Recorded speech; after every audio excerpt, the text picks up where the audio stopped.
વિવાદ ચર્ચામાં આવ્યો છે। આ સ્થળને હિન્દુ અને જૈન બંને સમાજ પોતાના ધર્મ માટે પવિત્ર માને છે અને વર્ષોથી પૂજા અધિકારને લઈને મામલો કોર્ટમાં વિચારાધીન છે। ત્યારે હિન્દુ પક્ષ દત્ત શિખરને ભગવાન ગુરુ દત્તાત્રેયનું સ્થાન માને છે, જ્યારે જૈન સમાજ તેને ભગવાન નેમિનાથ સાથે જોડાયેલું પવિત્ર તીર્થ ગણાવે છે। હાલ કોર્ટના આદેશ મુજબ યથાવત સ્થિતિ જાળવવામાં આવી રહી છે। આ વચ્ચે મેંદરડાના મહંત સુખરામદાસ બાપુએ સોશિયલ મીડિયામાં ચાલી રહેલી વાતોને ભ્રામક ગણાવી વર્ષ 2016થી લાડુ ચડાવવાની મંજૂરી ન હોવાનું જણાવ્યું છે। તેમણે વાતાવરણ બગાડનાર તત્વો સામે કાર્યવાહી કરવાની પણ માંગ કરી છે।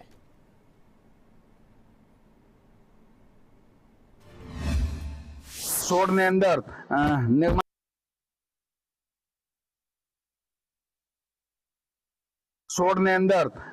નિર્માણ લાડુ માટે જે માંગણી કરી હતી ત્યારે સરકાર ત્યારે પણ માંગણી રદ કરી છે, આપી નથી।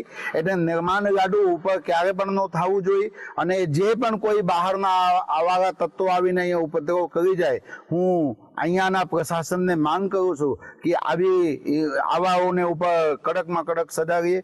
જે નીચે તમારે લોકોને જે કંઈ થતું હોય એ નીચેથી કરીને શાંતિપ્રિય કાર્યક્રમ પતાવીને તમે વહી જાઓ અને કારણ વિનાના વાદ વિવાદ થઈને કરીને તમે ઉપર ગિરનારને ઉપર કોઈ પણ પ્રકારનું તમે દેખાડો ના કરી શકો।